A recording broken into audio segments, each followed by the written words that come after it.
everyone, welcome to Tara IAS. Think IAS, think Tara. And I welcome you all to the Hindu analysis for 8th of January 2025. So let's have an analysis of important Hindu articles from today's newspaper. So మొత్తం video చూసిన తర్వాత video కనుక నచ్చినట్టయితే like చేయడం మర్చిపోద్దు and give your feedback to the comment box and please subscribe to our channel if you are first time watching this particular channel. Okay, so we are going to come up with lot of initiatives which are extremely useful especially for the Telugu community. So రెండు రాష్ట్రాల్లో ఉన్న Telugu people కి ఎవరైతే UPSC aspirants ఉన్నారో వాళ్ళకి useful అయ్యేలాగా మేము exclusive and exam oriented content తో మేము ముందుకు వస్తున్నాం కాబట్టి kindly subscribe to our channel and click the notification bell icon. Okay, so let us look at the index. Almost మనం 13 articles discuss చేసుకోబోతున్నాం from today's newspaper. So the first article is about more flexibility but also greater challenges అని చెప్పేసి recent గా UGC తీసుకొచ్చిన reforms ఏవైతే ఉన్నాయో వాటిని analyse చేస్తాం. So the next one is rebounding of Pakistan Afghan strategy.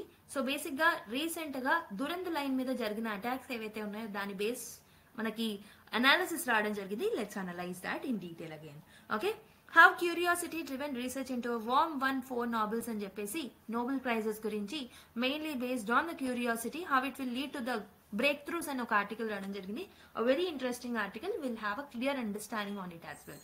The imperiled life of the district journalist in India అని చెప్పేసి మీడియా ఫ్రీడమ్ గురించి మీడియా మీద ఉన్న ప్రభావం ఎలా ఉంది అనేది చూస్తాము.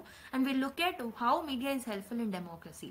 Okay, and the strong set back the IED blast in Bijapur అని ఒక ఆర్టికల్ చూస్తాం. This speaks mainly about the red corridor and the Maoist గురించి, లెఫ్ట్ వింగ్ ఎక్స్ట్రీమిజం గురించి ఒక ఆర్టికల్ అది. Inter ministerial committee is needed to strengthen AI governance అని ఒక article రావడం జరిగింది. So will discuss this as well.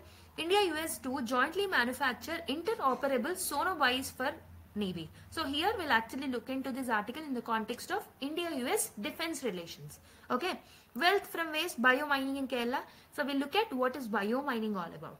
So V. Narayan, spacecraft and rocket propulsion expert, appointed ISRO chairman.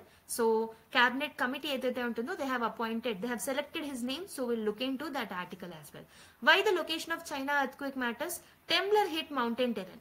ఈ రెండు articles లో సో రీసెంట్ గా ఒక కౌంటీలో చైనాకి సంబంధించిన కౌంటీలో వచ్చిన ఎర్త్ క్వేక్ గురించి and how it will impact in India and what are the lessons that India need to learn from this event అని చేసి మనం చూస్తాం. Okay, ID tokenisation will help minors pass age test under new data rules. So new data rules లో ఒక చిన్న update will look at that.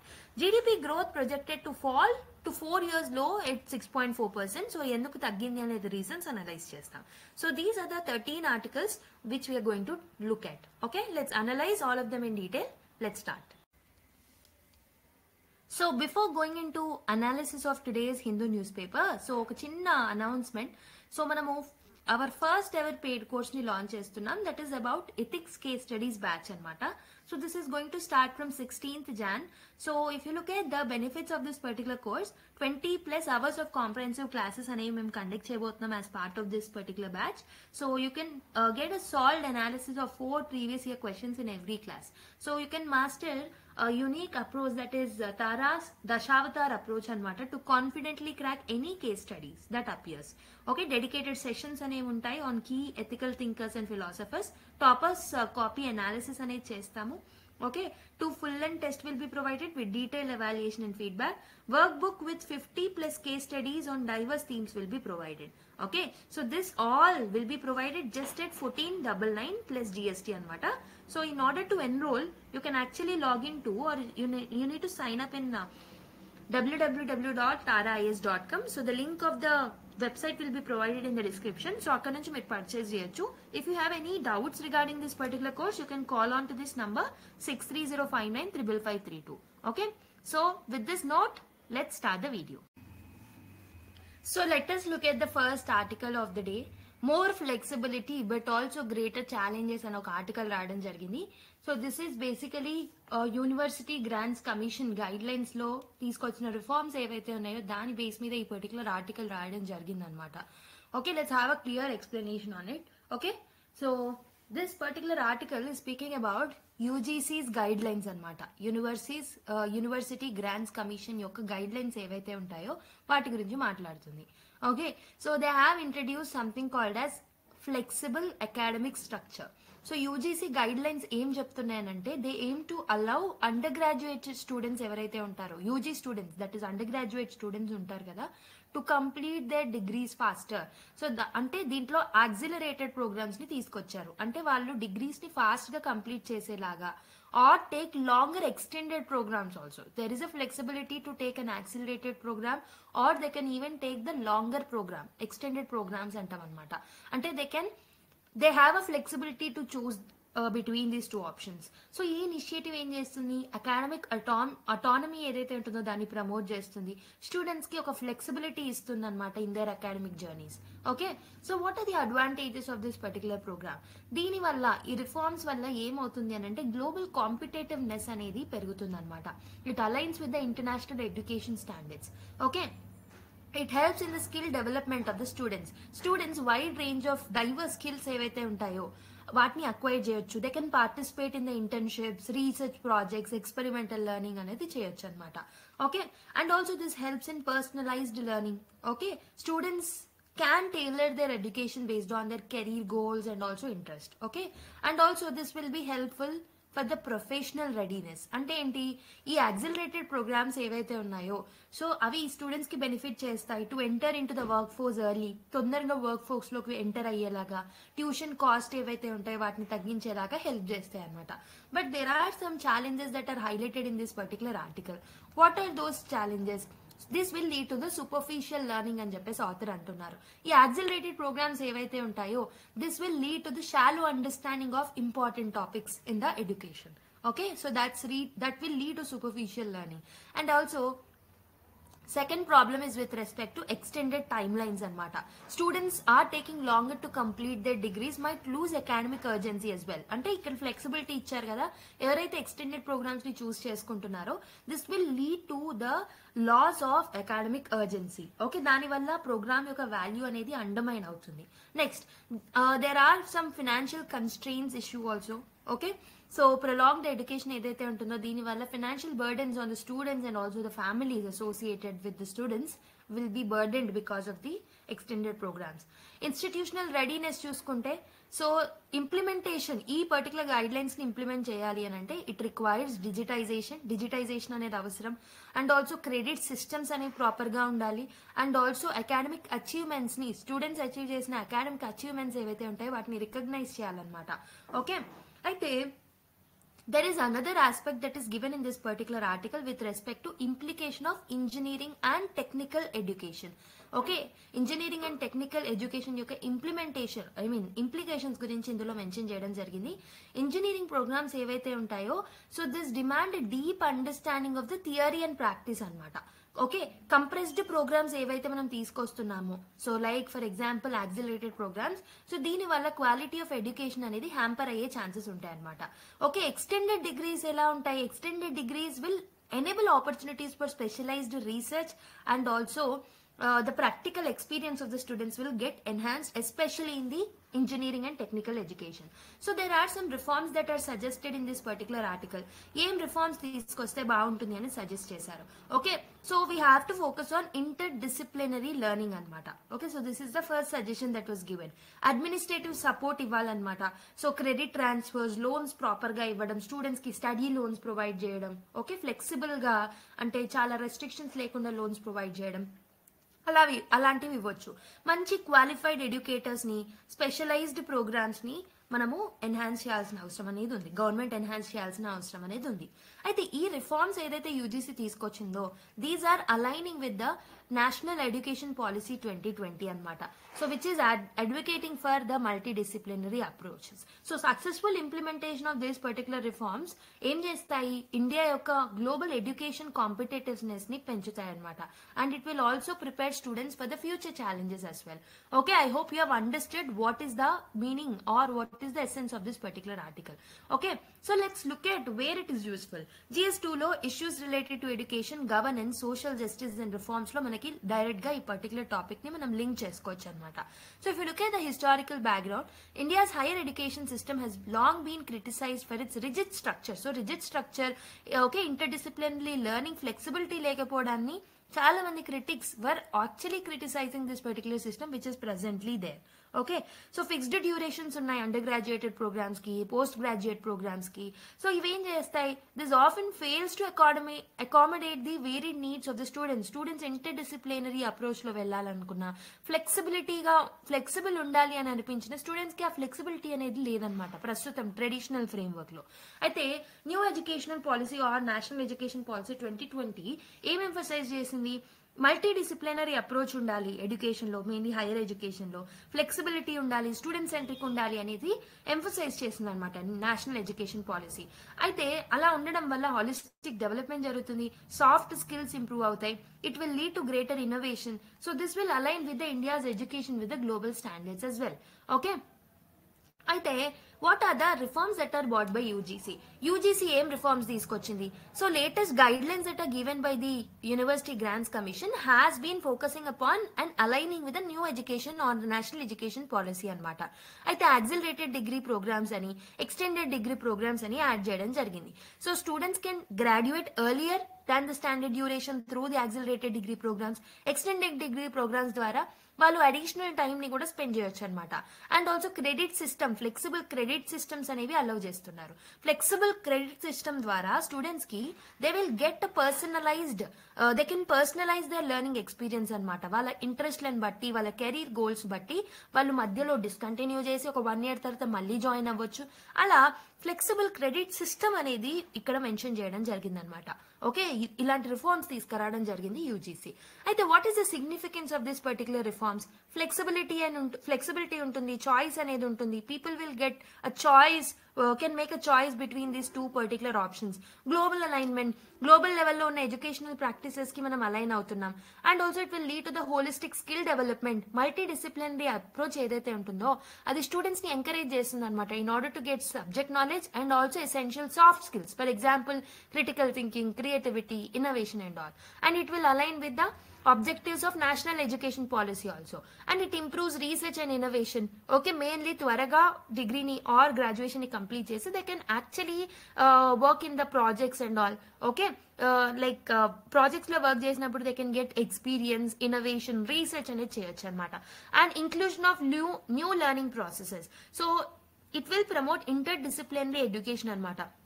Project based learning, experimental learning అనేది వాళ్ళు నేర్చుకుంటారు. ఇండస్ట్రీ నీడ్స్ ని క్యాటర్ చేయొచ్చు అనమాట. Okay, they can get practical skills and real world applications అనేవి వాళ్ళకి వస్తాయి అనమాట. So this is how this particular new reforms that were actually mentioned in this particular article will help out. Okay, ఇలా మనకి UGC reforms అనేవి help అవుతాయి long run లో. Okay, what should be the way forward? So కానీ కొన్ని challenges ఉన్నాయి. Challenges ఏంటి and what should be the way forward అనేది చూద్దాం. Okay, so what are the challenges అంటే quality of education. So depth versus speed. Accelerated programmes ఏమి చేస్తున్నాయంటే it will risk promising or compromising the depth of learning అనమాట. So ఏం చేస్తాయి, ఈ accelerated programmes అనేవి డీప్ గా ఉండవు. ఇది క్వాలిటీ ఆఫ్ ఎడ్యుకేషన్ ని హ్యాంపర్ చేస్తాయి అనమాట. Students cannot understand the critical concepts with the shorter time span. Okay, and prolonged studies ఏం చేస్తాయి, so this will dilute the value of education by prolonging students entry into the job market. So both the programs ఏది తీసుకున్నా extreme ends లో ఉన్నాయన్నమాట ఇవి. Okay, and next adapting to the technical disciplines. Engineering and other technical programs ఏవైతే ఉన్నాయో they face unique challenges. For example, so accelerated programs ఏవైతే ఉన్నాయో mainly in the engineering and technical fields, so this will actually hamper the progress of the individual. Okay, ఎందుకు? This particular technical expertise కావాలి అని అంటే they need longer duration of courses. Okay, ఇక్కడ flexible option ఇవ్వడం వల్ల students కి ఒకవేళ వాళ్ళు accelerated programs ని చూస్ చేసుకుంటే సో necessary skills ని వాళ్ళు గెయిన్ చేయలేరు అనమాట. Okay, compressing technical education can hinder the development of problem solving skills also. And also there is a problem of digital divide. So the reforms necessitate increased digitalization in education which could exacerbate inequalities for students. So mainly underprivileged students దగ్గర digital tools accessibility లేకపోవడం వల్ల it leads to the digital divide అనమాట. Okay, the benefits of this particular reforms will not reach every state of the society. Okay, next institutional capacity. Universities and colleges కూడా ప్రస్తుతం they are facing significant administrative and logistic challenges అనమాట. Okay, వాళ్ళకి new pedagogical tools అవసరం ఉంటాయి. Okay, they need to train faculty for that. Okay, అక్కడ ఉన్న existing teachers and faculty ఎవరైతే ఉంటారో వాళ్ళని కూడా బెటర్ ట్రైన్ చేయాలి వాళ్ళు. So developing system for credit transfer, evaluation and tracking student progress also required some time. వాళ్ళకి కూడా కొంచెం కెపాసిటీ బిల్డింగ్ అనేది అవసరం. And also on the other hand there is a financial constraint. Extended degree programs వల్ల additional burden అనేది పడుతుంది students మీద, teachers మీద. I mean not teachers but the family members. Okay, it will discourage mainly the economically weaker sections ఎవరైతే ఉంటారో వాళ్ళని discourage చేస్తాయి. Okay, they may quit the education. Okay, equity and inclusivity issues వస్తాయి. Okay, students from marginalize communities ఏవైతే ఉన్నాయో so they may feel it difficult task to navigate the complexities of this particular new system అనమాట. So what should be the way forward? Way forward ఏం చేయాలి, ఏం చేస్తే బాగుంటుంది? So we need strategic planning and implementation అనమాట. So institutions must design administrative frameworks initially. So proper logistic infrastructure ని develop చేయాలి. So we have to secure funding for infrastructure development and digitalisations of this particular institutions. And capacity building అవసరం. Existing ఫ్యాకల్టీకి proper గా train చేసి so that proper గా train చేయడం వల్ల they can align with the existing goals of national education policy and the new reforms that was brought by UGC. And we have to address the gaps in the digital divide. Okay, digital divide ని మనం narrow down చేయాలన్నమాట. Subsidized devices ఇవ్వాలి, hybrid learning models ని మనం develop చేయాలి so that people will get accessible to the education and the reforms that are brought by the UGC. Student centric policies ని develop చేయాలి. We have to introduce scholarships, financial aids, credit facilities to the students so that extended programs lo వాళ్ళు enroll aina they can get proper financial support from these credit mechanisms. Okay, and we can provide mentoring and career counseling to help students navigate the flexibility offered by these particular reforms. Okay, so proper monitoring and evaluation ki tavivali. We have to establish robust mechanisms to track the student progress and we have to monitor the effectiveness of this particular new programs also. First pilot basis lo implement chesi whether they are successful or not, what are the loopholes and చూసి మనము పెద్ద లెవెల్లో implement చేస్తే బాగుంటుంది. And we have to align the reforms with the industry needs అనమాట. Okay, we have to integrate internships, industry projects, soft skill training and all to the degree programs. We have to foster partnerships between academia and also industry so that alignment ఉండడం వల్ల, ఈ partnership ఉండడం వల్ల this will align with the education with the market demands. And we have to focus on inclusivity also. We have to ensure targeted interventions for students. Mainly marginalized backgrounds ఎవరైతే ఉంటారో వాళ్ళు ఈ new system కి adapt అయ్యేలాగా targeted interventions తో ముందుకు రావాలి government. We have to build the institutional support systems also. Proper counseling ఇవ్వాలి స్టూడెంట్స్ కి, remedial education ఇవ్వాలి so that ఈ డ్రాప్ అవుట్స్ ఏవైతే ఉంటాయో we can decrease them. We can actually decrease them anamata. We have to strengthen the national education policy vision also. So we have to use these reforms as a stepping stone to achieve the broader goals of national education policy. Dantlo manam innovation ni, critical thinking ni, lifelong learning process ni kuda include cheyochu. Okay, so that we can this comprehensive educational reform strategy edaithe untundo so which will align with the national education policy, inclusivity, industry adjustment, monitoring and evaluation, student centric policies, digital divide ni address cheyali, capacity building తీసుకురావాలి, administrative frameworks లో reforms తీసుకురావాలి.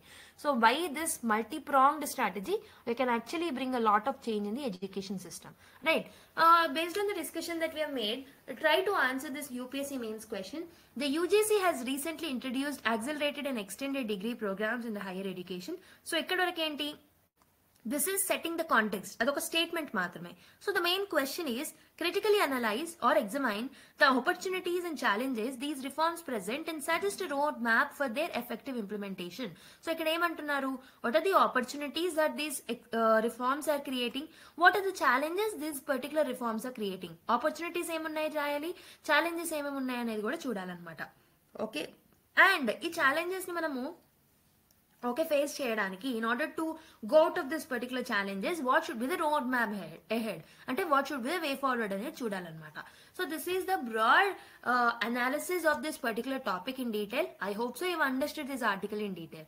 Now let's go to the next article. Okay, so let us look at the next article, the rebounding of Pakistan Afghan strategy. Okay, so last class lo din gurinchi ee context anedi already manam chusam, what is the news anesi. Okay, if you haven't watched the last class, Kindly watch it.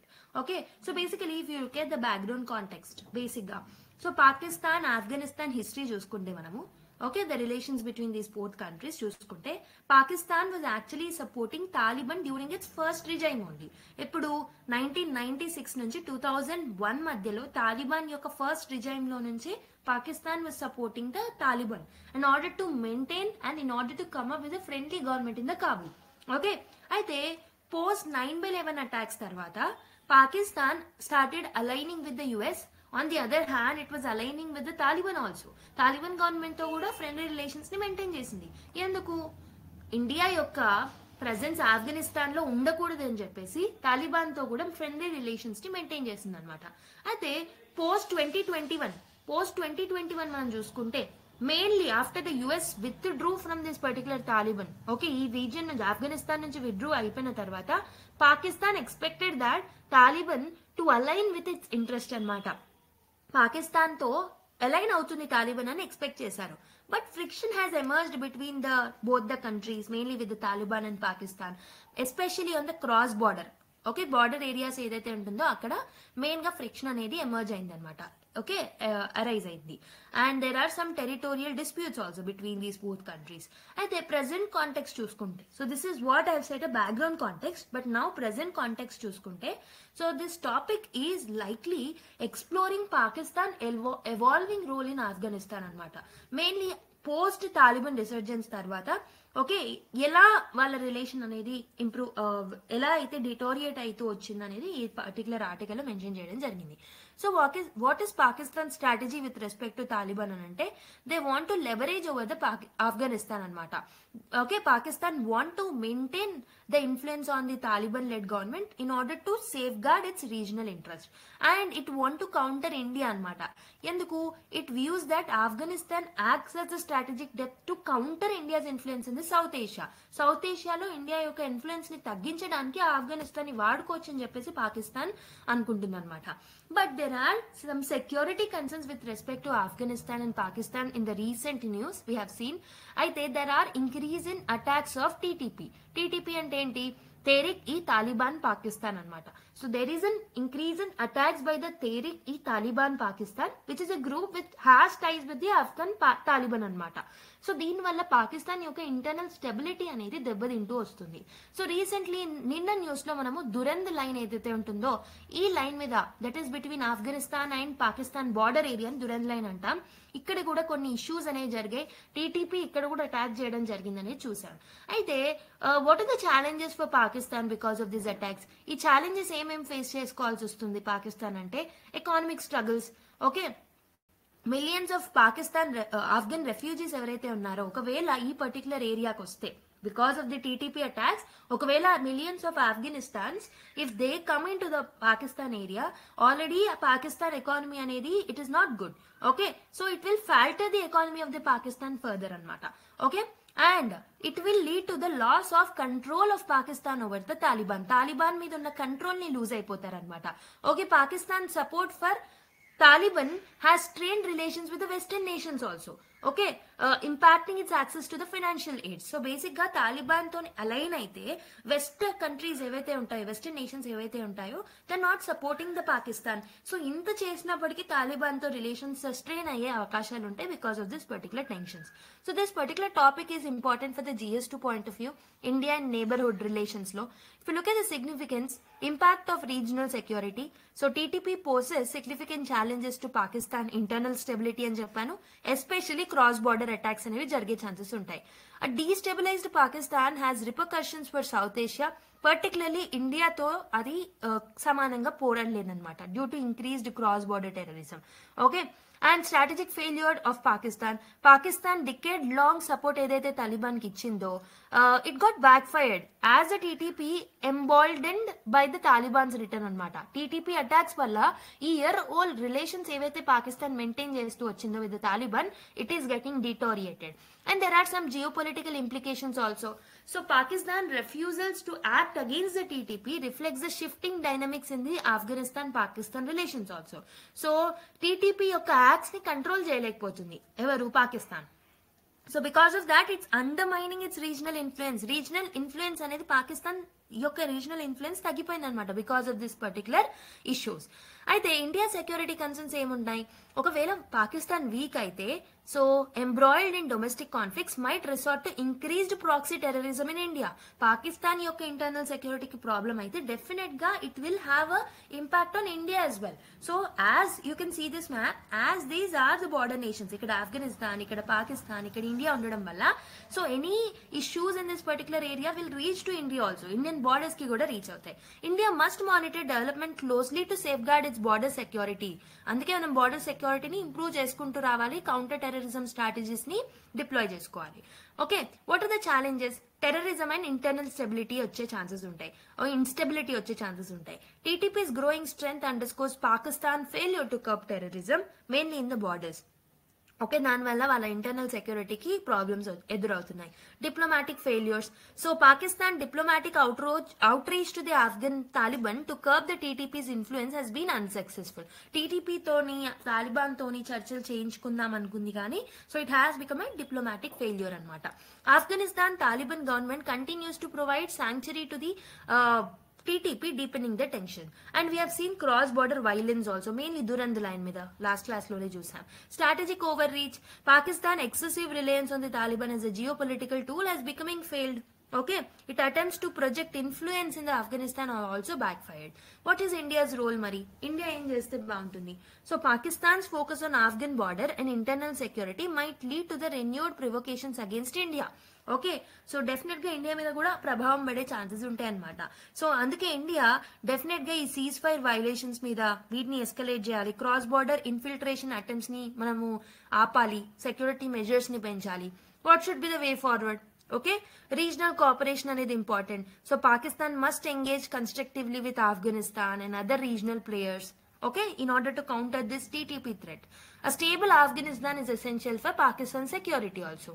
Okay, reassessing the strategy. Pakistan should abandon its policy of supporting non-state actors ki support cheyoddu, terror groups ki support cheyoddu. It should focus on stable bilateral relations anamata. Okay, we have to address the domestic issues also. Counter terrorism operations ni border management meeda దృష్టి పెట్టాలి. We have to include intelligence sharing and all. Economic stabilization అనేది కూడా అవసరం. And దాంతో పాటు Pakistan need to secure the global cooperation also. So Pakistan must leverage its relations with the global powers like USA, China and Russia to seek assistance to do the counter-terrorism operations. And it has to collaborate with the multilateral platforms, for example SCO toti, మిగతా వాటితోని collaborate అవ్వచ్చు అనమాట. What should be the India strategy? India should enhance its border security, intelligence operations ని conduct చేయాలి, cross border terrorism ని counter చేసే measures ని తీసుకురావాలి, diplomatic గా పాకిస్తాన్ తోటి మిగతా వాటితోటి ఎంగేజ్ అవ్వాలి. And it should monitor Pakistan's evolving relations with Afghanistan in order to address the emerging threats in the future. Okay, so this is the brief of this particular article. Now let's go to another one. So there is another article, how curiosity driven research into a worm won 4 Nobels అని ఒక article రావడం జరిగింది. So this particular article is mainly speaking about how scientific curiosity will lead to ground breaking innovations. So scientific curiosity ఎందుకు అవసరమో ఈ particular article లో mention చేశారు. అయితే ఇందులో they have taken example of a microscopic organism which is also known as C. elegans or Cnor habit elegans అనమాట. I'm sorry for the pronunciation again. So అయితే this particular topic is important for the developments in science and technology and their applications, mainly for the GS3 point of view. అయితే ఈ C. elegans అంటే ఏంటో చూద్దాం. What is it significance అనేది చూద్దాం. అయితే this is a model organism అనమాట. దీన్ని యూజ్ చేసే గ్రౌండ్ బ్రేకింగ్ ఇన్నోవేషన్స్ చేశారు and 4 of them have got the Nobel Prize. For example C. elegans అంటే ఏంటి? It's a small, transparent and easy to cultivate, making it an ideal model for biological studies. ఇది చాలా చిన్న organism, small organism, transparent గా ఉంటుంది, దీన్ని ఈజీగా cultivate చేయొచ్చు. అందుకే this has become a model in order to conduct the biological studies. అయితే దీంట్లో సింపుల్ స్ట్రక్చర్ ఉంటుంది, దీంట్లో 302 న్యూరాన్స్ ఉంటాయి. దీనివల్ల it will allow researchers to study complex biological phenomena as well. Okay, అయితే if you look at the insights of this particular article into development, so it is used to study cell division అన్నమాట. Cell division మీద studies conduct చేసినప్పుడు, gene expression మీద studies conduct చేసినప్పుడు, organ development మీద studies conduct చేసినప్పుడు ఈ particular microorganism or microscopic organism ని use చేసేవాళ్ళు అనమాట. Okay, so it helps the establishing the pathways of programmed cell death, that is nothing but apoptosis. Okay, apoptosis, so which is crucial for understanding cancer and also other diseases or other responses. Okay, so mainly cancer and immune responses ni study cheyadaniki దీన్ని ఎక్కువగా use చేసేవాళ్ళు అనమాట, which is because it is programmed to the cell death. అయితే if you look at the Nobel contribution, Nobel prizes దేనికి వచ్చాయి on the discovery based on this particular organisms అంటే research on C. elegans has led to the breakthroughs in genetic regulations and organ development, mechanisms of aging and senescence, okay, neural circuitry and behavior మీద, role of microorganisms or microRNAs in the gene expression. So ఈ 4 things ఏవైతే ground breaking innovations ఏవైతే ఉన్నాయో, so these were all possible because of the curiosity and because of the research on this particular microscopic organism, that is elegans. Okay, what are the achievements then? So in 2002, Nobel Prize in Medicine was awarded for discoveries in genetic regulation of organ development. So organ development lo genetic regulations ఎలా ఉంటాయనే దాని మీద study చేశారు 2002లో. Okay, and programmed cell death మీద కూడా study చేశారు by using this particular C. elegans. ఈ ఫైండింగ్స్ అనేవి these are crucial in understanding the diseases like cancer. So దీనికి 2002లో నోబెల్ ప్రైజ్ రావడం జరిగింది. And there is another thing that is ageing and genomics అనమాట. So research on C. elegans identified genes regulation ageing and linked them to metabolic pathways. అయితే ఈ particular innovation ఏం చేసిందంటే it has contributed to the human genome sequencing project also.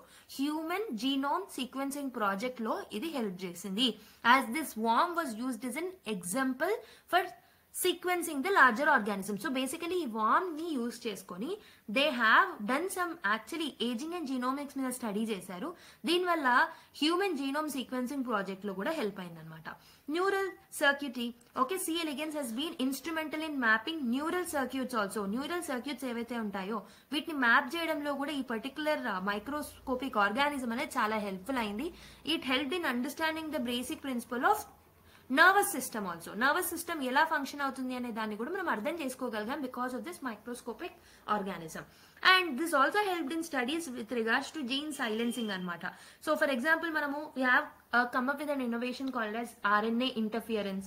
Okay, RNA interference లాంటి discoveries ఎలా చేయగలిగామంటే again because of this. Okay, దీనికి 2006లో Nobel prize in medicine లో రావడం జరిగింది అనమాట. ఓకే, RNA ఇంటర్ఫియరెన్స్ అనేది it's a key tool in genetic studies. దీని వల్ల చాలా అప్లికేషన్స్ ఉంటాయి, మెయిన్లీ జెనెటిక్ డిజార్డర్స్ ఏవైతే ఉంటాయో ఓకే వాటిలో దీనికి సంబంధించిన ఎన్నో అప్లికేషన్స్ ఉంటాయి. So this particular gene silencing అంటే ఏంటంటే, సో RNA ఇంటర్ఫియరెన్స్ పద్ధతిలో ఏం చేస్తారంటే there are certain genes in our body which may create some disorders. ఈ జీన్స్ ని సైలెన్స్ చేస్తారనమాట. So they will actually make this genes inactive. దానివల్ల ఆ డిసార్డర్ యొక్క ఎఫెక్ట్స్ అనేవి తగ్గిపోతాయి. Next, green fluorescent protein GFP derived from C. elegans revolutionized the cell biology also. దీనివల్ల visualization అని ఇంప్రూవ్ అయింది, సెల్ ప్రాసెస్ అనేది కూడా ఇంప్రూవ్ అయింది అనమాట. So what are the challenges of curiosity driven research? Okay, so curiosity ద్వారా research అనేది ఈజీయే, కానీ what are the challenges with respect to that?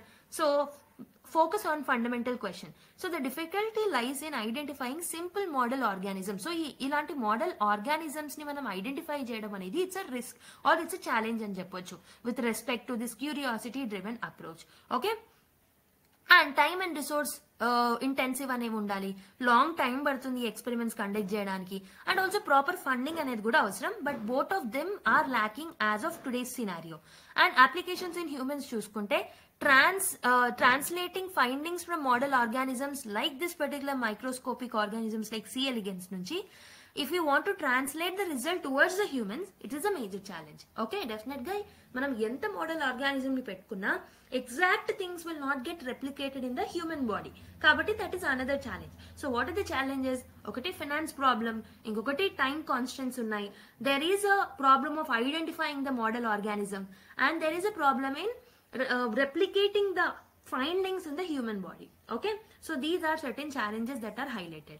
So what are the implications for society? ఈ particular curiosity driven approach వల్ల biotechnology innovations లో help అవుతుంది, medical advancements జరుగుతాయి, neuroscience లో డెవలప్మెంట్స్ అనేవి జరుగుతాయి, న్యూరో డిసార్డర్స్ ఏవైతే ఉంటాయో neurodegenerative disorders, for example Alzheimer's and Parkinson's disease, ఇలాంటి వాటిని మనము అవాయిడ్ చేయొచ్చు. We can actually find cure for that particular diseases also. What should be the way forward? Okay, curiosity driven approach or research ని మనం promote చేయాల్సిన అవసరం అనేది ఉంది. దీనికోసం ప్రాపర్ ఫండింగ్ అనేది ఇవ్వాలి. Okay, collaboration, inter disciplinary research అనేది అవసరం. బయాలజీని, జెనెటిక్స్ ని, కంప్యూటేషనల్ సైన్సెస్ ని మనము దీంట్లో కలిపి ఇంటర్ డిసిప్లినరీ రీసెర్చ్ అనేది ఇంపార్టెంట్ అనమాట. అప్లికేషన్ ఓరియంటెడ్ రీసెర్చ్ అనేది అవసరం. Okay, so mainly human health కి, వెల్ఫేర్ ఆఫ్ ద సొసైటీని దృష్టిలో పెట్టుకుని అప్లికేషన్ ఓరియంటెడ్ రీసెర్చ్ మనం చేయాల్సిన అవసరం అనేది ఉంది. అండ్ దీనికి సంబంధించిన గ్లోబల్ ఏవైతే ఛాలెంజెస్ ఉన్నాయో వాటిని మనము విత్ స్టాండ్ అవ్వడానికి పబ్లిక్ అవేర్నెస్ అనేది కూడా అవసరం అనమాట. Okay, so this is about this particular article, a very interesting article from today's newspaper. Okay, so these kind of things you can actually quote in your books in order to actually start your essay introductions. Okay, essay lo edana science related ochina lekapothe if there is anything that is mentioned, for example curiosity driven research anedi it leads to the breakthroughs in the field of science and చెప్పేసి ఏదైనా article ఏదైనా మీకు direct or indirect గా question వచ్చినప్పుడు ఎస్ఏలో you can actually use example of this particular C elegans. Okay, ఈ particular model organisms వల్ల 4 Nobel prizes ని గెయిన్ చేసుకోగలిగాం. ఓకే, ఇలా మీరు కొన్నిటిని ఎగ్జాంపుల్స్ గా కోట్ చేసుకోవచ్చు in your essays. Okay, try to actually make this particular article to be written in your book so that మీకు ఫ్యూచర్ లో డెఫినెట్ గా యూజ్ అవుతుంది ఇక్కడ. Okay, now let's go to another one.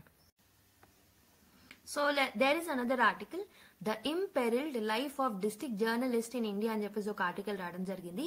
So let's convert this particular article into a UPSC relevant content. Okay, so let's see, this particular topic is important for the GS2 point of view, freedom of press and media in India అనే topic use అవుతుంది. So first let's see what is the role of media in India.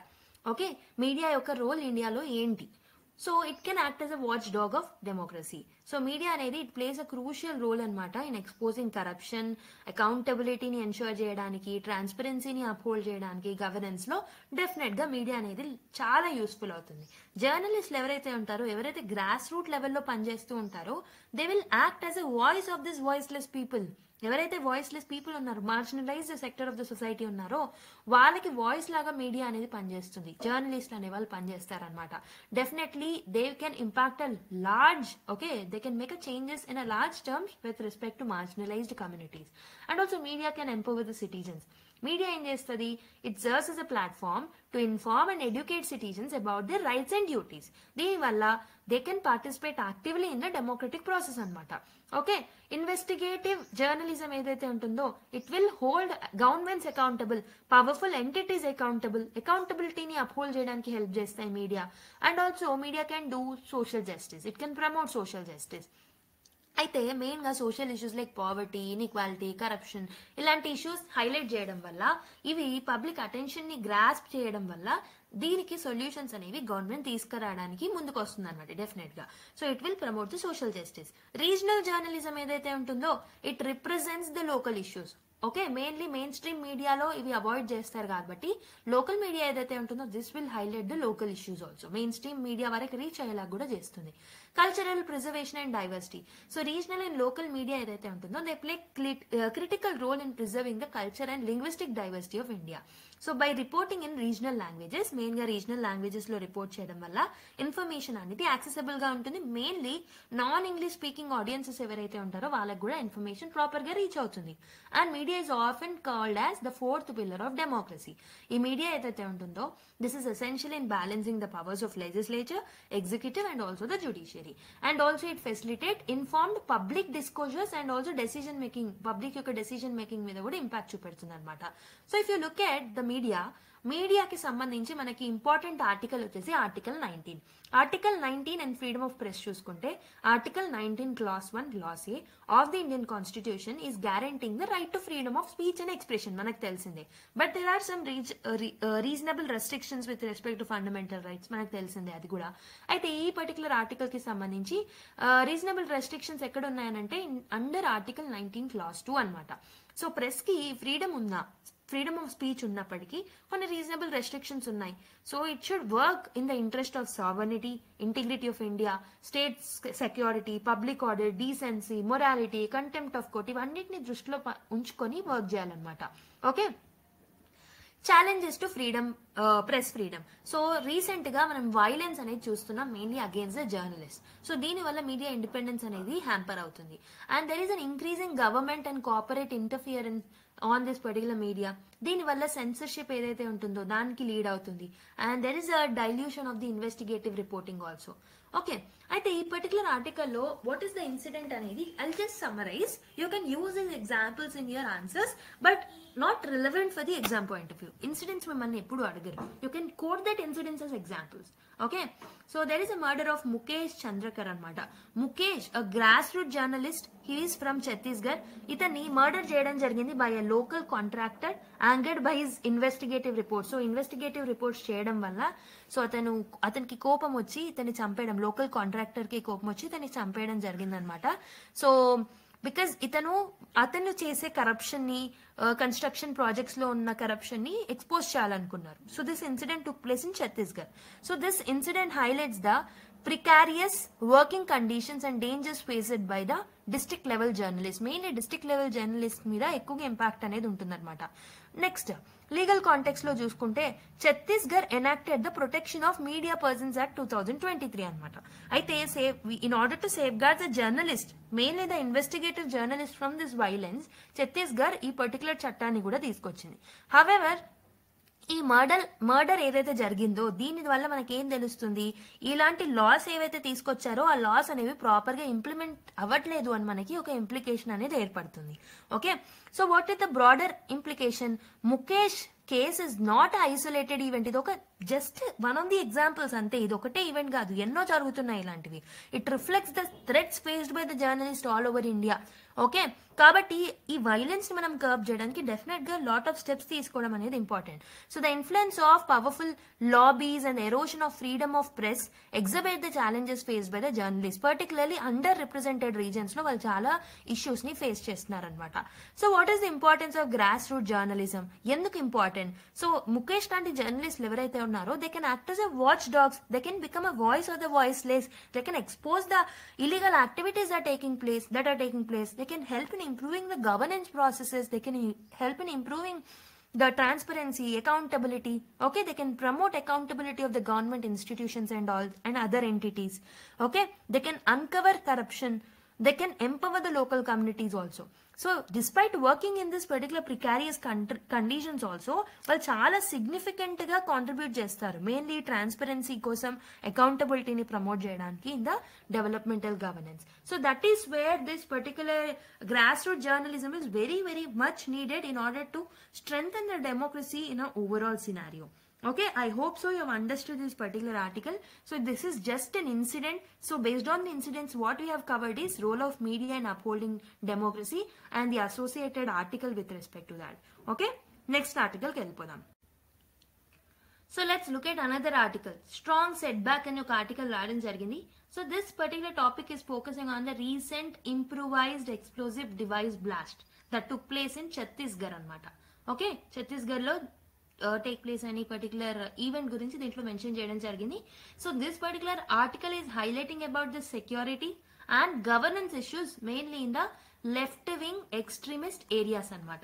Okay, so if you look at the simplified version of information, okay, which is there in the article. So incident ఏం లేదండి, ఈ blast అనేది అక్కరైంది. So which is also known as improvised explosive device explosion. ఎప్పుడు అక్కరైంది అంటే Jan 7th రోజు 2025 లో, అంటే రీసెంట్ గా నిన్ననే. ఈ పర్టికులర్ ఈవెంట్ లో ఆల్మోస్ట్ 8 సెక్యూరిటీ పర్సనల్ చనిపోవడం జరిగింది అండ్ ఈవెన్ ఆ డ్రైవర్ కూడా చనిపోవడం జరిగింది. ఓకే, ఈ ఐఈడి ఏదైతే ఉంటుందో ఇది ఆల్మోస్ట్ 60 to 70 kgs ఉందన్నమాట. So this was planted by the naxalist. Mainly ఈ డిస్ట్రిక్ట్ రిజర్వ్ గార్డ్స్ ఎవరైతే ఉంటారో, డిస్ట్రిక్ట్ రిజర్వ్ గార్డ్ ఫోర్సెస్ అనే వాళ్ళు ఉంటారు, వీళ్ళని టార్గెట్ చేస్తూ దీన్ని ప్రయత్నించడం జరిగింది అనమాట నక్సల్స్. అయితే ఎందుకు బీజాపూరే? Bijapur is a part of a red corridor అనమాట. రెడ్ కారిడార్ అంటే ఏంటంటే these are the places where this naxalism is existing in India. Okay, so this is an area of the red corridor mainly affected by this particular naxal activities. అందుకే బీజాపూర్ ని target చేయడం జరిగింది. ఎందుకు ఇక్కడే మనం ఇలాంటి ఏరియాస్ ని చూస్ చేసుకుంటారంటే బికాస్ అక్కడ డెన్స్ ఫారెస్ట్లు ఉంటాయి, రగ్డ్ టెరైన్ ఉంటుంది, okay, and the local grievances ఏవైతే ఉంటాయో so that has left the space. Okay, enough space ని లీవ్ చేసి వెళ్తున్నాయి ఇలాంటి గవర్నెన్స్ ఇష్యూస్. దానివల్ల ఆ గ్యాప్ లో నక్సలిస్టులు ఎవరైతే ఉంటారో they are taking a chance in order to come up with this particular ideology. Okay, ideology of violence. So ఇలాంటి ఇన్సిడెంట్స్ వల్ల సెక్యూరిటీ థ్రెట్ అనేది ఏర్పడుతుంది, మారల్ ఇంపాక్ట్ అనేది ఉంటుంది, సివిలియన్స్ కి హార్మ్ అయ్యే ఛాన్సెస్ ఉంటాయి అనమాట. Okay, so based on this event, let's analyze the left-wing extremism and Maoist strategy ఎలా ఉంటుందనే చూద్దాం. So this particular topic is important for the internal security point of view. Mainly మనకి GS3 role of state and external state and non-state actors and linkages between development and extremism అనే topic లో link చేసుకోవచ్చు. So if you look at the Maoist strategy, so CPI, that is Communist Party of India Maoist group ఏదైతే ఉంటుందో వీళ్ళు violence అనేది ఒక పద్ధతి లాగా ఆలోచిస్తారనమాట. So they view violence as a central to their ideology. Violence అనేది వాళ్ళ ఐడియాలజీకి సెంట్రల్ పాయింట్ అనమాట. ఓకే, సో ఈ పర్టికులర్ పీస్ నెగోసియేషన్స్ ద్వారా ప్రాబ్లమ్స్ ని సాల్వ్ చేయాలని ఎప్పుడు అనుకోరు వాళ్ళు. They actually like rely upon the violence అనమాట in order to gain their interest. So ఈ అటాక్స్ ఏవైతే ఉంటాయో so this attack reflects as a desperate attempt to assert relevance as a group forces, dwindling cadres and increasing state pressure. So దీని వల్ల ఇలాంటి incidents వల్ల state మీద pressure అనేది పెరిగి డెఫినెట్ గా they will come up with some equity measures అని చెప్పేసి వాళ్ళు ఆలోచిస్తారు. So what are their tactics? వాళ్ళు ఎక్కువగా ఎక్స్ప్లోజివ్స్ ని యూజ్ చేస్తారు, ఇలాంటి ఐఈడీస్ ని యూజ్ చేస్తారు, మెయిన్లీ జంగల్ ఏరియాస్ లో యూజ్ చేసి అక్కడ రగ్డ్ టెరైన్ ఉంటుంది కాబట్టి అక్కడ గొరిలా టాక్టిక్స్ ని యూజ్ చేస్తూ ఉంటారు. గొరిలా టాక్టిక్స్ అంటే సడన్ అటాక్స్ ఉంటాయి అనమాట. సో అలాంటివి యూజ్ చేసి they will try to actually gain the influence in that particular region. Okay, అయితే what are the setback for security forces? ఇలాంటి ఈవెంట్స్ వల్ల there will be a death of the security forces. So the deaths signify a major loss in the ongoing counter-Maoist operations, impacting morale and also larger anti-insurgency strategy మీద కూడా impact అనేది పడుతుంది. So what are the challenges? ఎందుకు ఇలాంటి areas ని చూస్ చేసుకుంటున్నారని చెప్పాను, అక్కడ difficult terrain ఉంటుంది. సో అందుకే అలాంటి ఏరియాస్ ని చూస్ చేసుకుంటున్నారు. ఇలాంటి ఏరియాస్ ని వాళ్ళు చూస్ చేసుకోవడం వల్ల so we are facing challenges to counter this attacks. Mainly dense forest లో వాళ్ళు అటాక్స్ చేస్తూ ఉంటారు in the areas like Bastar, okay, which provide natural cover and making operations challenging for the security forces. Civilians మీద కూడా impact పడే chances ఉంటాయి. So this will risk harming the civilians కూడా they may attract to this particular naxal ideology. Socio political factors ఉంటాయి. So Maoist insurgency thrives on under development, inequality, neglect in tribal areas. So whatever the aim that they have kept is good, but the path they are following, the violence అనే path ని ఏదైతే follow అవుతున్నారో that is not good అనమాట. So these are certain challenges. So ఏం చేస్తే బాగుంటుంది? What should be the way forward in order to address this? Balanced security approach రావాలి. Okay, while security forces must intensify the operations in this particular Maoist areas in order to counter their ideologies, okay, వాళ్ళు they must not avoid the civilian casualties also. Civilians కి ఎలాంటి harm కలగకుండా చూసుకోవాలి. We have to strengthen the intelligence, technology ని use చేసుకోవాలి, drones ని use చేసుకోవాలి in order to track these events, వాళ్ళ మూవ్మెంట్స్ ని ట్రాక్ చేయడానికి. కౌంటర్ ఇన్సర్జెన్సీ టూల్స్ ని మనము తీసుకురావాల్సిన అవసరం అనేది ఉంది. మెయిన్లీ మనము డెవలప్మెంట్ మీద దృష్టి పెట్టాలి. Education, health, employment opportunities tribal populations కి రీచ్ అయ్యేలాగా చూసుకోవాలన్నమాట. సివిల్ సొసైటీస్ ఇన్వాల్వ్మెంట్ అనేది ఉండాలి. ఎన్జిఓస్ హెల్ప్ తీసుకోవచ్చు, సివిల్ సొసైటీ యాక్టర్స్ హెల్ప్ తీసుకొని we can tackle this issues. Political will for piece.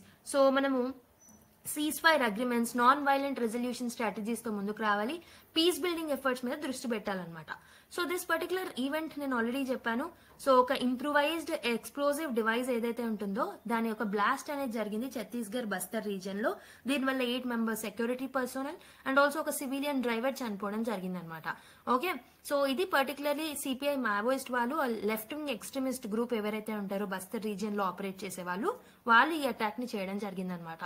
Okay, so this event marks as one of the deadliest Maoist attacks since April 2023. Okay, definite గా దీనికి చర్యలు తీసుకోవాల్సిన అవసరం అనేది ఉంది. ఒక 2024లో మాత్రమే చూసుకుంటే ఆల్మోస్ట్ 350 ఇన్సర్జెంట్స్ అండ్ 24 సెక్యూరిటీ పర్సనల్ చనిపోవడం జరిగిందనమాట because of the Maoist attacks. Okay, so this particular topic is internal security point of view lo chala important. You can quote these examples in your answers. Okay, so now let's look at another article. Interministerial committee is needed to strengthen AI governance. India AI mission అని చెప్పేసి ఒక article రావడం జరిగింది. So in the recognition that artificial intelligence అనేది wide range of fields లో impact చేస్తుంది అని చెప్పేసి యూనియన్ గవర్నమెంట్ ప్యానెల్ అనేది ప్రిపేర్ చేసింది అనమాట. లైక్ కాన్స్టిట్యూట్ చేసింది ఒక ప్యానెల్ ని.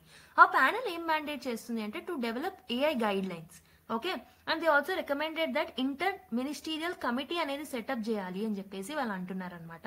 In order to enforce the AI related rules ని ఎన్ఫోర్స్ చేయడానికి ఎక్కువ ఇంటర్ మినిస్టీరియల్ కమిటీ అనేది ఇంపార్టెంట్ అని ఈ ప్యానెల్ సజెస్ట్ చేయడం జరిగింది అనమాట. సో దట్ ఎఫెక్టివ్ గవర్నెన్స్ అనేది we can ensure in the AI ecosystem. Okay, I hope you have understood the context of the news. So India AI mission అంటే ఏంటో తెలుసుకోవాలి. Okay, so this is an initiative under the ministry of electronics and the information technology. ఈ particular ministry కింద ఈ particular machine అనేది run అవుతుంది. ఇది ఏం చేస్తుందంటే it will foster the AI development అనమాట.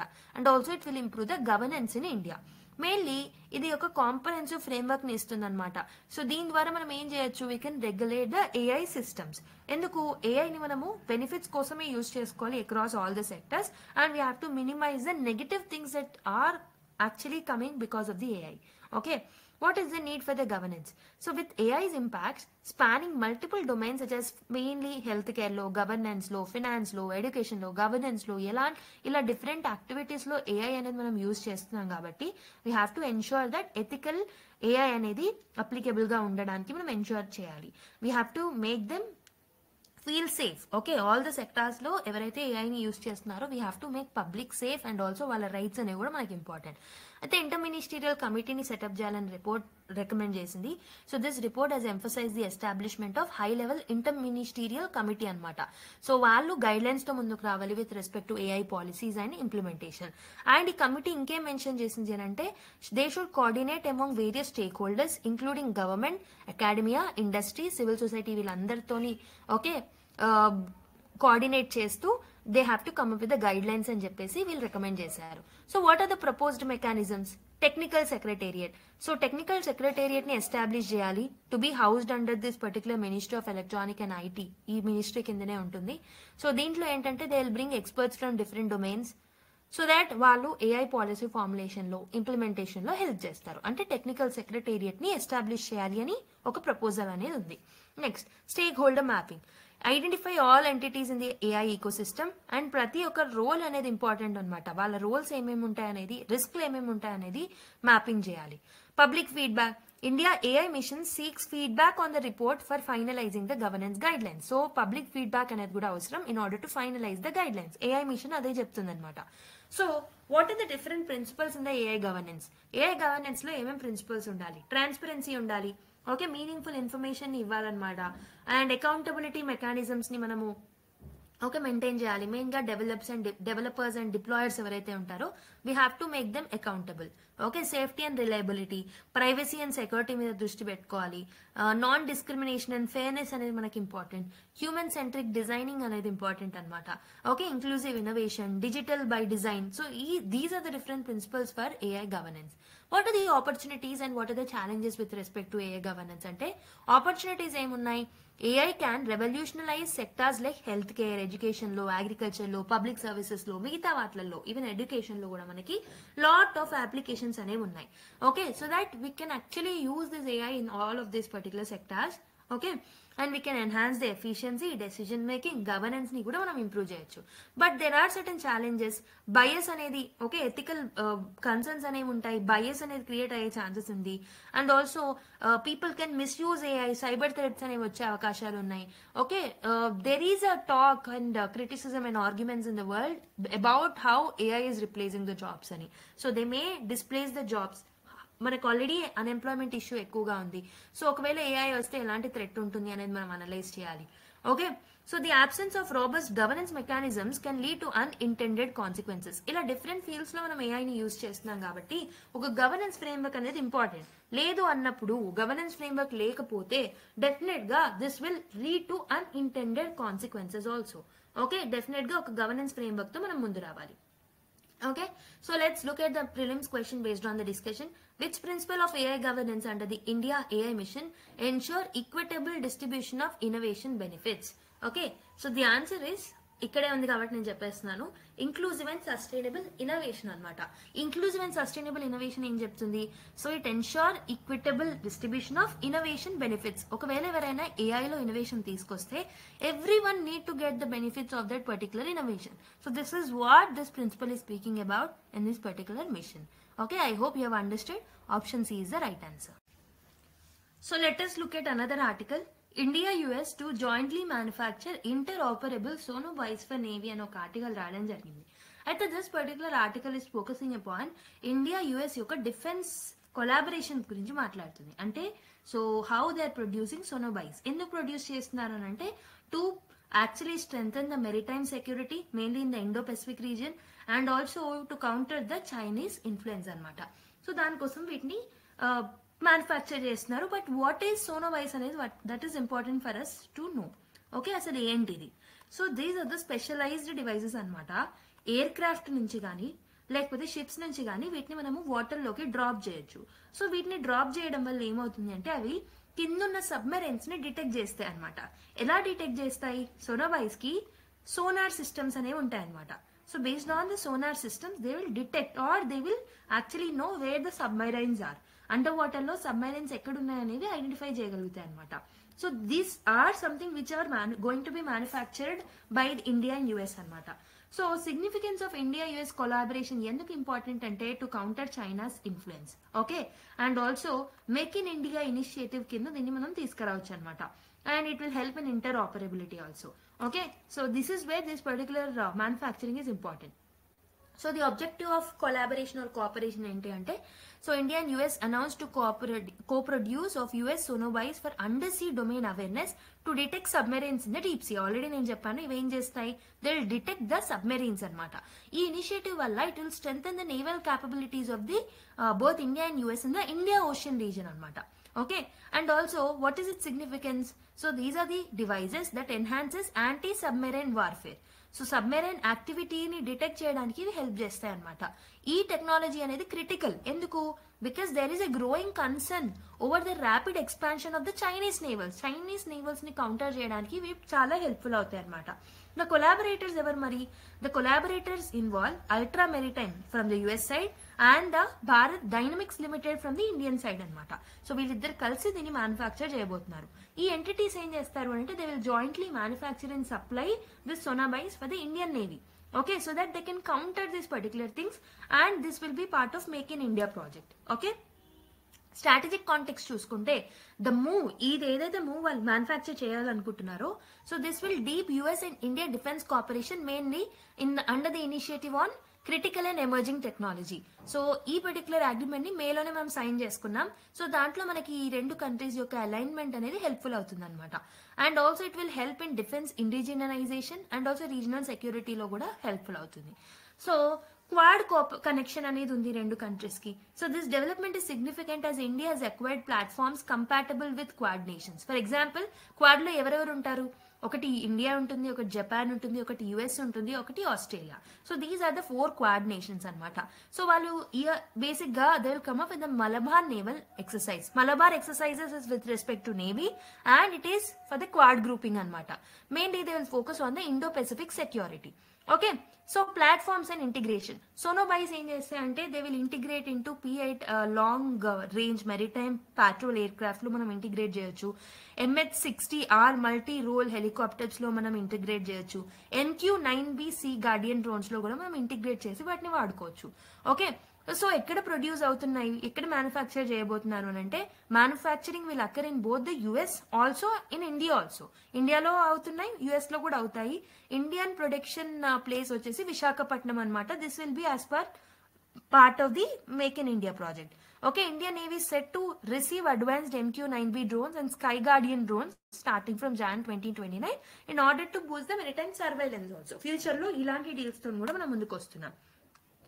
ఓకే, సో ఈ అనౌన్స్మెంట్ ఏం చేస్తుంది అని అంటే చైనా యొక్క ఏదైతే ఇన్ఫ్లుయెన్స్ ఉంటుందో దాన్ని తగ్గించవచ్చు and also US and India యొక్క defence innovation and technology and interoperability అనేది ఎన్హాన్స్ అవుతుంది అనమాట. So this is where this manufacturing is important for us to know. Okay, I hope you have understood this article. Now let's go to another one. So let's look at another article. Why is there a drop in school enrollments అని చెప్పేసి ఒక article రావడం జరిగింది. Let's see that. So the total enrolment of the students in schools across studying from like in schools across India studying from grade 1 to 12 చూసుకుంటే almost dropout rate ఎక్కువ అయింది if you're comparing with the 2018-19 to 2023-24. After a gap of 2 years, Ministry of Education released this particular data anamata under Unified District Information System for Education Plus. Okay, so basically దీన్ని December 30, 2024 రోజు launch చేయడం జరిగింది అనమాట ఈ డేటాని. So ఈ figures ఏం indicate చేస్తున్నాయి? Since 2012 Ministry of Education started maintaining this particular data anamata. It was believed that the total number of students studying in this India are 26.3 crores anamata. So till November చూసుకుంటే when 2021 data was released, number hovered around 26 crores anamata until last month. Okay, అంటే ఈ number ఏదైతే ఉంటుందో తగ్గుతూ రావడం జరిగింది. So there is a drop of 6%, that is 1 crore students. If you are comparing with the earlier years, there is a drop of 1 crore anamata. That is 6% drop అనేది చూసామన్నమాట. ఎందుకు ఇలాంటి డ్రాప్స్ అవుతున్నాయి? So why dropouts are occurring? Ministry of education officials under this particular reports have given a disclaimer that ఈ reports ఏం indicate చేస్తున్నాయంటే so these data are not strictly comparable to the previous reports because of the change in methodology. అసలు ఎందుకు compare వీళ్ళు ఏమంటున్నారు అంటే why there is a drop out అంటే so previous గా మీరు కండక్ట్ చేసిన డేటాకి ఇప్పుడు మీరు కండక్ట్ చేసిన సర్వేస్ కి మెథడాలజీ డిఫరెన్స్ ఉంది కాబట్టి ప్రీవియస్ దానికి ఇప్పటి దానికి మీరు కంపేర్ చేయొద్దు. However former professor and HOD that is head of the department of district educational management information ఢిల్లీకి సంబంధించిన ఒక organisation head of the department ఏమంటున్నారు అంటే ఈ reports are showing that there is a dip in the total enrollment of the students. Total enrollment of the students లో dip అనేది చూసామని చెప్పేసి వీళ్ళు అంటున్నారు అనమాట. So this report does not explain the reasons behind the dip. So ఈ report మనకి explain చేయలేదు ఏం రీజన్స్ ఉన్నాయి ఈ డిప్ అనేది రావడానికి. అండ్ మెథడాలజీ అనేది కూడా చేంజ్ అయింది అనమాట. సో మెథడాలజీ చేంజ్ వల్ల డిప్ అయింది అంటే it's not a proper reason. So definite గా there can be other reasons also. So what is the change in the methodology?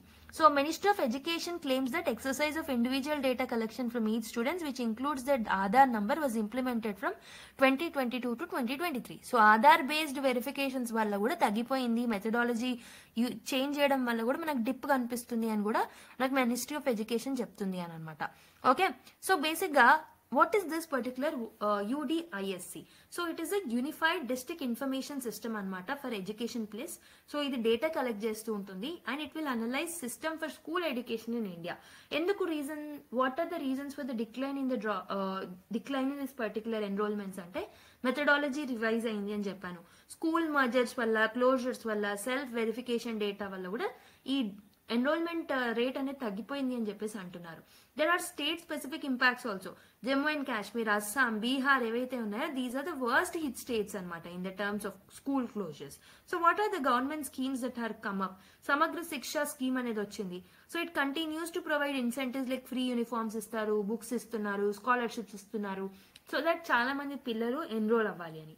So, but there are still certain educational challenges. So, the enrollment drop highlights concerns over the accessibility to the schools, effective policy implementation జరగట్లేదని మనం చెప్పుకోవచ్చు. And also rural education infrastructure కూడా decline అవుతుంది, దాని వల్ల కూడా enrolment తగ్గిపోయింది అని చెప్పొచ్చు అనమాట. So this is a gist of this particular article. Okay, now let's go to another one.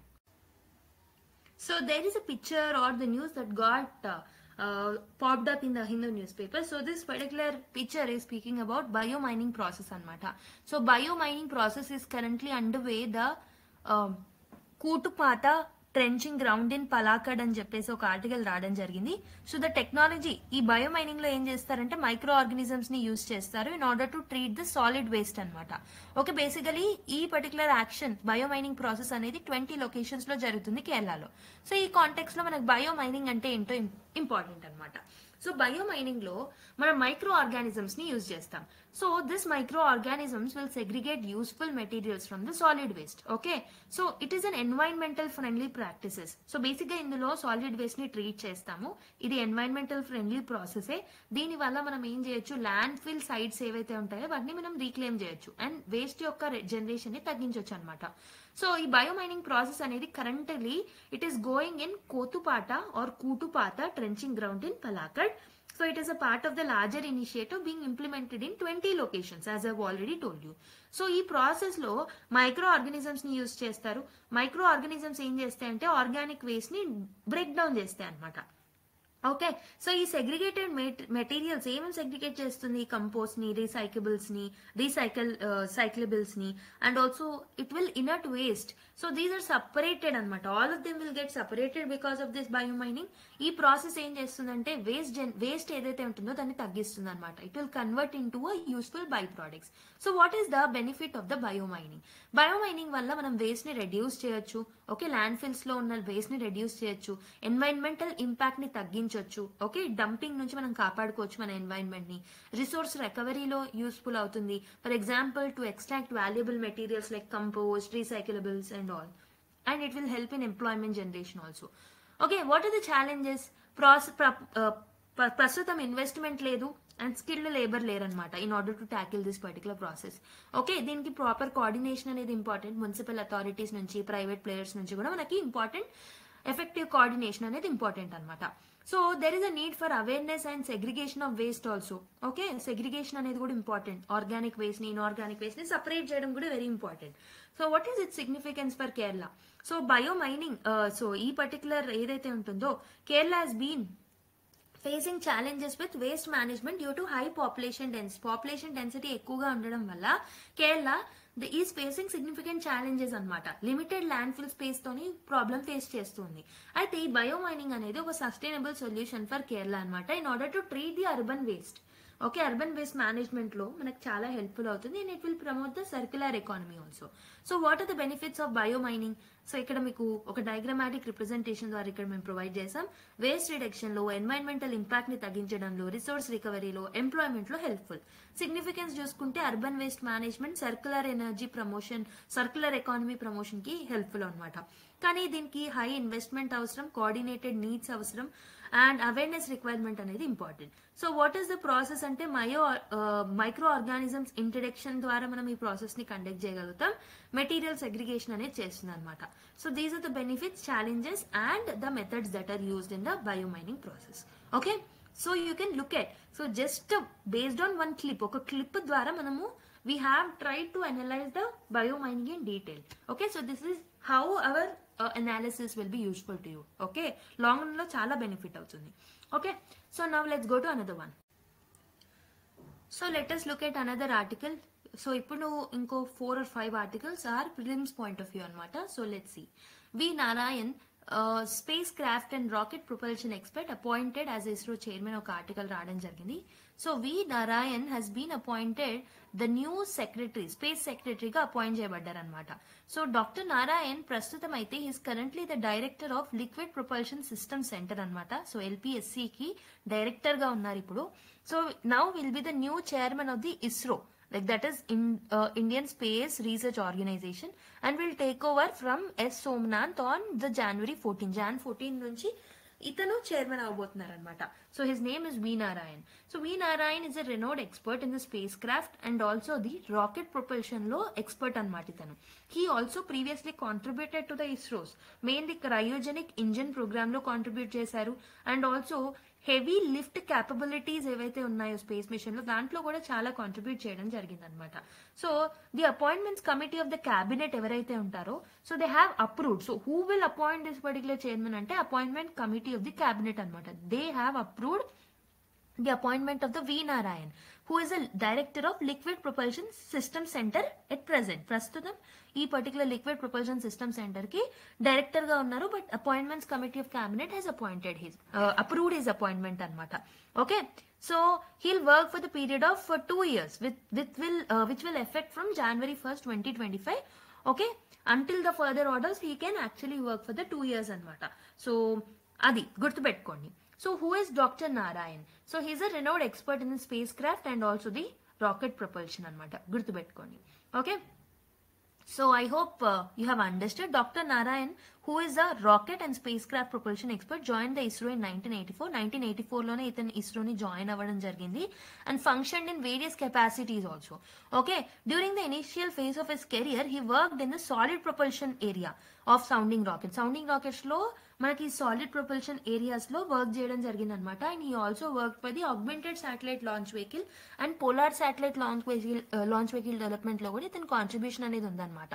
He also contributed significantly to ISRO's geosynchronous launch vehicles like GSLV mark 2 and mark 3 లో కూడా contribute చేశారు. As a chairman of the national expert committee consulted to study the reasons for hard handling of Chandrayaan 2 leadership. So he also had made a contribution to Chandrayaan 2 also.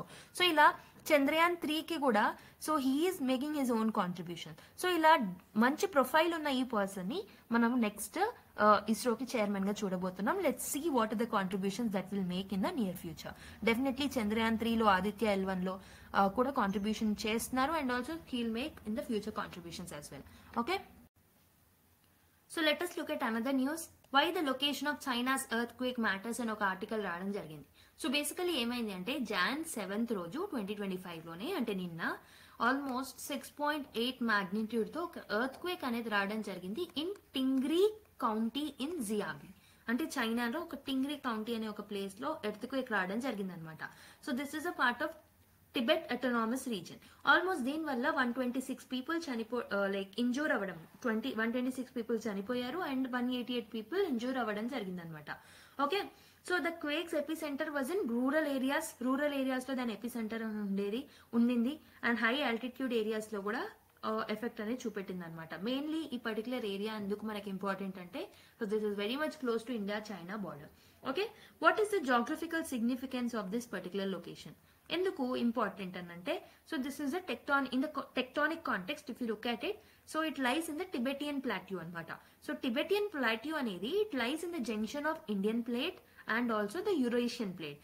So మధ్యలో ఉండడం వల్ల as in the part of a junction it is more seismically active అనమాట.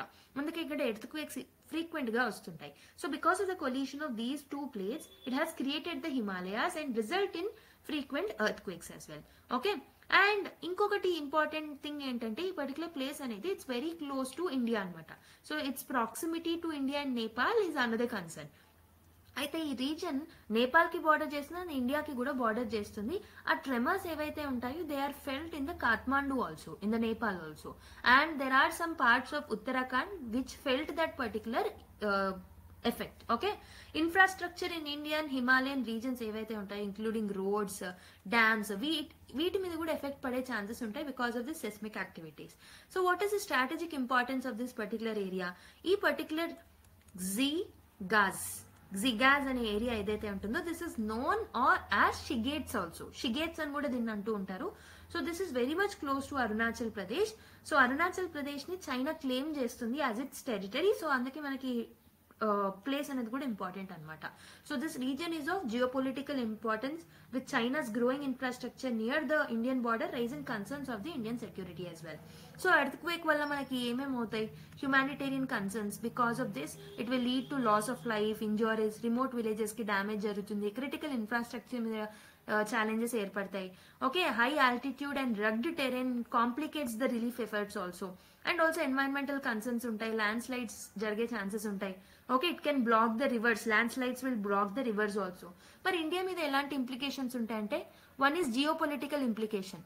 Earthquakes in this particular reason makes India vulnerable to. Okay, అందుకే India China construct చేసే infrastructure మీద proper గా monitor అనేది చేయాలన్నమాట. సో డిజాస్టర్ ప్రిపేర్నెస్ అనేది important మన ఇండియాకి కూడా. So if you look at the 2015 Nepal earth quake, దాని వల్ల ఇండియా మీద కూడా వైడ్ స్ప్రెడ్ డ్యామేజ్ అనేది జరిగింది. కాబట్టి మన బార్డర్ ఏరియాస్ లో ఏదైనా ఇంపాక్ట్ జరిగినప్పుడు it's critical for us to come up with the disaster management strategies as well. Environmental and strategic insights చూసుకుంటే, సో ఈ డిజాస్టర్స్ నుంచి ఇండియా నేర్చుకోవచ్చు. అండ్ డిజాస్టర్ మేనేజ్మెంట్ లో కూడా లాట్ ఆఫ్ ఇంప్రూవ్మెంట్ అనేది తీసుకురావాల్సిన అవసరం అనేది ఉందన్నమాట. ఓకే, సో బేసిక్ గా ఈ పర్టికులర్ ఆర్టికల్ అనేది అందుకు important. Okay, now let's go to another one. So ఈ ఆర్టికల్లో కూడా ఎర్త్ క్వేక్ గురించి మెన్షన్ చేయడం జరిగింది, టెంబ్లర్ హిట్ మౌంటైన్ టెరెన్ అని చెప్పేసి. సో బేసిక్ గా ఆల్రెడీ నేను చెప్పినట్టు ఇక్కడ టింగ్రీ కౌంటీలో ఈ పర్టికులర్ ఎర్త్ క్వేక్ రావడం జరిగింది, which is a high altitude area అనమాట. సో ఇది ఇండియా చైనా బార్డర్ లో ఉంటుందని చెప్పాను, హై ఆల్టిట్యూడ్ ఏరియా. సో ఇక్కడ మనం నేర్చుకోవాల్సింది ఏంటంటే, సో మౌంటేనియస్ టెరెన్ లో ఎర్త్ క్వేక్స్ వల్ల కలిగే ఛాలెంజెస్ ఏంటో చూద్దాం. So first thing is, because of the mountainous regions లో ఎర్త్ క్వేక్స్ అనేవి ల్యాండ్ స్లైడ్స్ కి లీడ్ అవుతాయి అనమాట. Mountain terrain is inherently unstable, మనకు తెలిసిందే. ఎర్త్ క్వేక్స్ వల్ల మనకు ల్యాండ్ స్లైడ్స్ ట్రిగర్ అవుతాయి. So because of that there can be blockages of rivers also. Okay, artificial dams ఏవైతే ఉంటాయో అవి క్రియేట్ అవుతూ ఉంటాయి. దీనివల్ల ఫ్లాష్ ఫ్లడ్స్ వచ్చే అవకాశాలు కూడా ఉంటాయి. అండ్ మౌంటేనియస్ ఏరియాస్ లో మనకి ఎర్త్ క్వేక్స్ రావడం వల్ల ఇట్ విల్ బి ఇన్యాక్సెసిబుల్ అనమాట. So mainly high altitude areas like Tingri county ఏదైతే ఉంటుందో అక్కడ రోడ్ కనెక్టివిటీ ప్రాపర్ గా ఉండదు, ఇన్ఫ్రాస్ట్రక్చర్ లిమిటెడ్ గా ఉంటుంది, అది కూడా డ్యామేజ్ అయ్యే ఛాన్సెస్ ఉంటుంది అనమాట. Okay, next one is climatic conditions. So అక్కడ మనకి ఫ్రీజింగ్ టెంపరేచర్స్ ఉంటాయి మౌంటేనియస్ ఏరియాస్ లో. అండ్ మెయిన్లీ ఇది వింటర్ సీజన్ కాబట్టి ఇంకెక్కువగా ఉంటుంది. There can be lack of oxygen also. We cannot rescue the workers and survivors ని మనము ఈజీగా రెస్క్యూ చేయలేము. అండ్ మౌంటేనియస్ ఏరియా ఎట్లా ఉంటుంది, there will be scattered population. So remote villages ఏవైతే, as these are remote villages in the mountainous areas, so అవి disperse అయి ఉంటారు, వీళ్ళు ఒకే దగ్గర ఉండరు, కాబట్టి వీళ్ళని కాపాడడం కొంచెం కష్టం అనమాట. So these are certain challenges with respect to earthquakes in the hilly areas. Okay, so humanitarian impact అనేది ఉంటుంది దీనివల్ల, ఎన్వైరన్మెంటల్ ఇంపాక్ట్ అనేది ఉంటుంది, ఎకానమిక్ లాసెస్ ఎక్కువగా జరుగుతాయి. Okay, so similar risk India మీద కూడా ఉండే ఛాన్సెస్ ఉంటాయి. ఫర్ ఎగ్జాంపుల్ హిమాలయన్ రీజియన్ లో సెస్మిక్ ప్రోన్ జోన్స్ కాబట్టి, సో జోన్ 4 అండ్ జోన్ 5 కింద ఉన్నాయి కాబట్టి there can be similar threat in India as well. For example 2015 Nepal earthquake వచ్చినప్పుడు, 2005 లో కాశ్మీర్ ఎర్త్ క్వేక్ వచ్చినప్పుడు, సిక్కిం ఎర్త్ క్వేక్ 2011 లో వచ్చినప్పుడు సిమిలర్ కైండ్ ఆఫ్ ఇష్యూస్ అనేవి జరిగాయి అనమాట. Okay, it can lead to the pressure in infrastructure, population pressure ఉంటుంది, landslide prone zones లో ఇంకా ఎక్కువ ఎఫెక్ట్ అయ్యే ఛాన్సెస్ ఉంటుంది. కాబట్టి India must learn from this particular ఏదైతే ఉంటుందో డిజాస్టర్, దీని నుంచి ఇండియా నేర్చుకోవాల్సింది ఏంటంటే, we need disaster resilient infrastructure. మనం ప్రిపేర్నెస్ ని ఎన్హాన్స్ చేసుకోవాలి, సస్టైనబుల్ డెవలప్మెంట్ వైపు అడుగులు పెట్టాలి, ఎర్లీ వార్నింగ్ సిస్టమ్స్ ని డెవలప్ చేసుకోవాలి. Okay, so there is another article. So this is update on the draft rules. Okay, so ID tokenization will help minor pass age test under new data rules minister అని చెప్పేసి ఒక article రావడం జరిగింది. So ఈ context లో మనకి ఏం తెలియాలి అంటే, what is ID tokenization, all about. ID tokenization ఏంటంటే, సో బేసిక్ గా దిస్ ఇస్ అ సిస్టమ్. ఇందులో ఏం చేస్తారంటే, పర్సనల్ ఇన్ఫర్మేషన్ ఏదైతే ఉంటుందో, లైక్ ఆధార్ కార్డ్ కానివ్వండి, పాన్ కార్డ్ కానివ్వండి, ఇలాంటి పర్సనల్ నంబర్స్ అండ్ ఇన్ఫర్మేషన్ ఏదైతే ఉంటుందో, this will be replaced by the tokens అనమాట. దీని బదులు టోకెన్స్ ఇస్తారు, mainly during the digital verifications. So ఈ టోకెన్స్ ఏం చేస్తాయంటే ప్రైవసీని ఎన్షూర్ చేస్తాయి. ఓకే, సో దాని వల్ల ఏజ్, ఐడెంటిటీ అవన్నీ వాళ్ళకి కనబడవు అనమాట. So this is mainly relevant to the miners.